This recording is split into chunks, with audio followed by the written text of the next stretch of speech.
Well, that seems to be it. No more pennies. The Treasury Department has instructed the US Mint to stop making 1-cent coins. But what does this actually mean in reality? When will this happen, and why is it happening? Well, in short, our beloved penny has finally been defeated by its ultimate nemesis, inflation. The fact of the matter is that the Lincoln cent simply costs more to make than it is worth in circulation, and that number has increased dramatically over the last few years as well. According to the Mint's annual report of 2024, the US 1-cent coin costs almost 4 cents to produce, or 3.69 cents to be precise, with the cost of goods like coin blanks and the metal itself coming to 3 cents exactly, with general and administrative costs, so the cost of personnel, equipment, and so forth, coming to 0.66 cents, or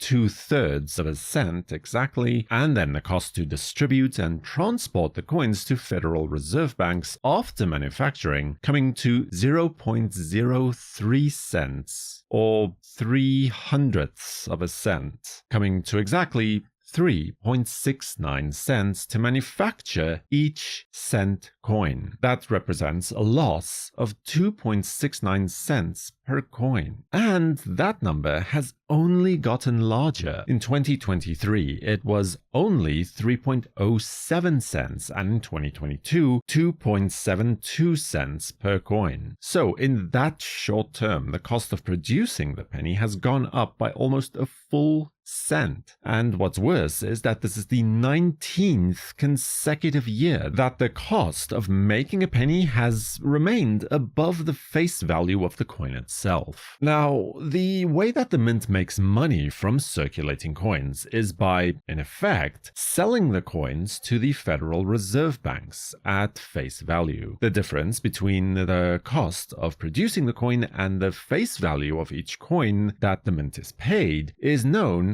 as seigniorage. That word is derived from the Old French and Middle English that means the crown or the king's right to a percentage of bullion that is delivered to the mint for coining, or a part of a thing that is claimed by a sovereign or a feudal lord as prerogative. Let that concept sink in for a minute.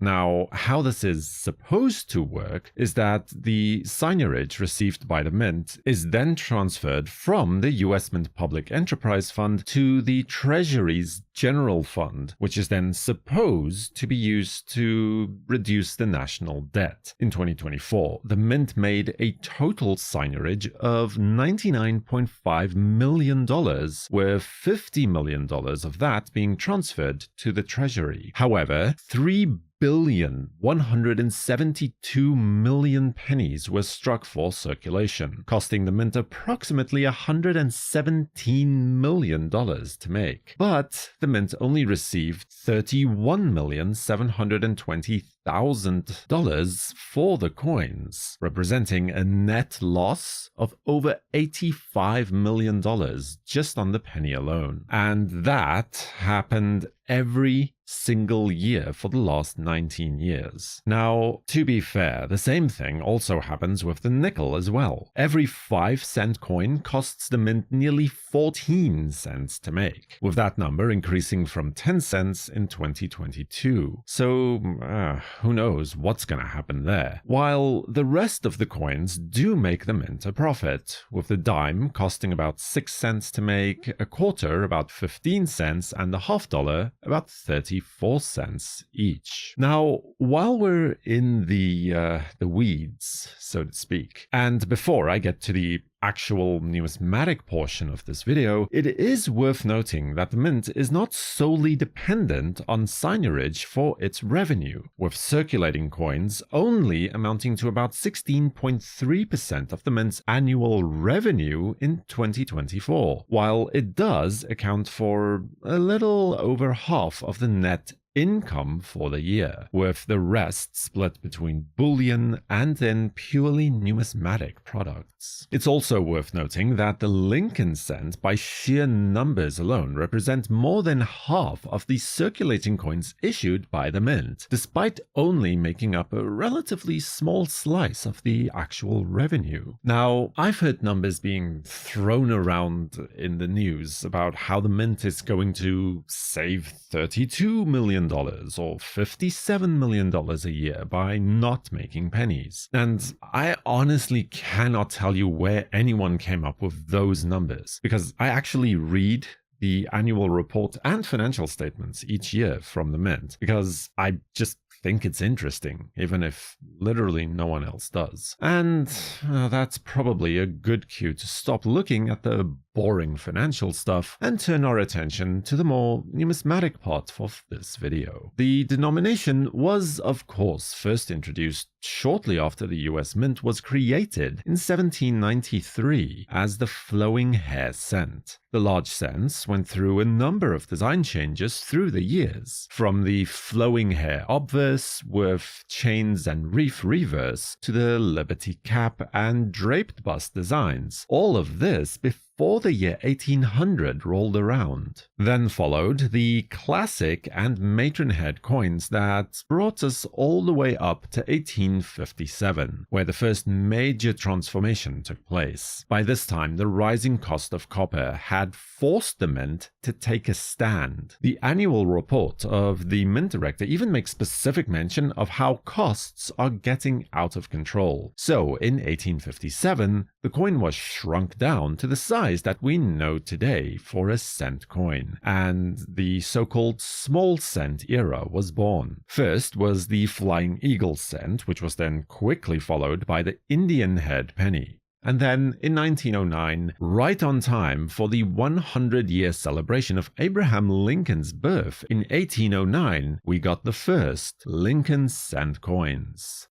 Also making it the first time that a former president was featured on a circulating coin, while the obverse has remained largely the same throughout the coin's 116-year history, officially making it one of the world's longest-serving circulating coins, by the way. The wheat reverse graced the coin's reverse until 1958. Then, for Lincoln's 150th birthday, the Lincoln Memorial reverse was introduced in 1959. That lasted until 2008, when in 2009, Lincoln's 200th birthday, 4 special coins were issued celebrating Lincoln's early life, formative years, professional life, and presidency in Washington. Now, these were single-year coins, all issued in 2009, before then switching to the current shield design. But the cost of making pennies has almost always been a concern. In the early to mid-1970s, the cost of copper skyrocketed amongst the commodities boom of that era, and the mint panicked as the penny was becoming too expensive to produce. Remember, at the time, it was still struck from 95% copper. They even went so far as making aluminum 1-cent coins to replace it in circulation, but then the price of copper came back down to earth, and amongst other reasons, that plan was scrapped and most of the coins were destroyed. A few coins did manage to slip out of the mint, but since the mint never actually issued those coins, they are today deemed to be illegal to own. Then, in 1980, the price of copper shot up once again and the mint simply had enough. And by 1982, the composition of the cent was permanently changed to only a 5% thin copper coating over a mostly zinc coin core. All of this to try and lower the cost of producing the 1-cent coin. So the writing has been on the wall for quite some time now.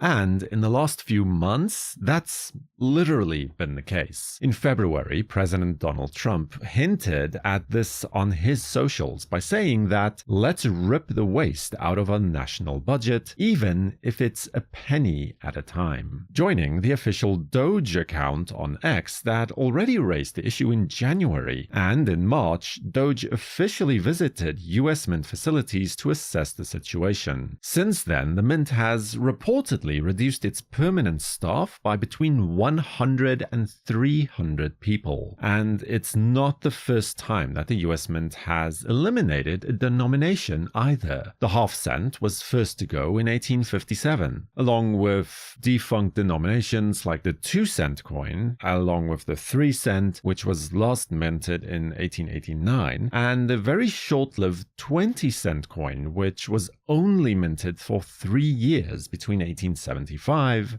and 1878. But on Thursday, the 22nd of May, 2025, the Treasury Department confirmed that it has instructed the US Mint to stop making pennies. Now, this won't happen overnight, but instead, the Mint will exhaust its current supply of stock of penny blanks. The last order for blanks was apparently placed in May, and the Mint has sufficient stocks to see out the year, so they will keep making pennies for the remainder of 2025 and quite possibly into 2026.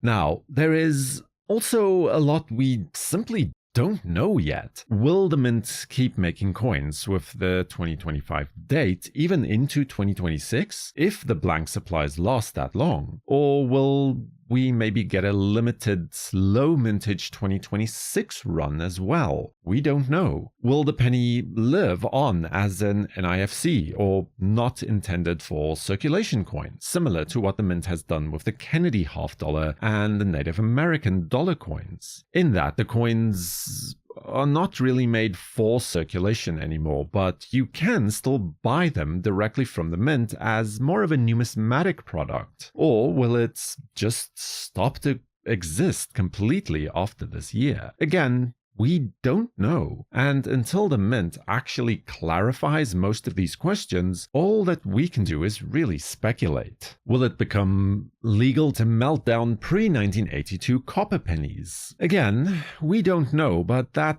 probably will not be the case. Will the coin be withdrawn from circulation completely and demonetized? On this case, I sincerely doubt that. The US just doesn't have a history of doing things like that. If you ignore the gold recall of 1933, of course, it's more likely that the coin will linger on in circulation, and you'll just see less and less of it until one day someone asks the question, hey, when was the last time you actually saw a penny in the wild? And you won't be able to remember, like the silver coins after 1965, for instance. So what does all of this mean in practical terms then? In everyday life, not just for us as collectors, but in commerce? Well, the US now joins a very long list of countries around the world to phase out their smaller denomination coins. Most germane to this discussion is probably Canada, who got rid of their penny back in 2012 already, for much the same reason. In stores, most retailers will likely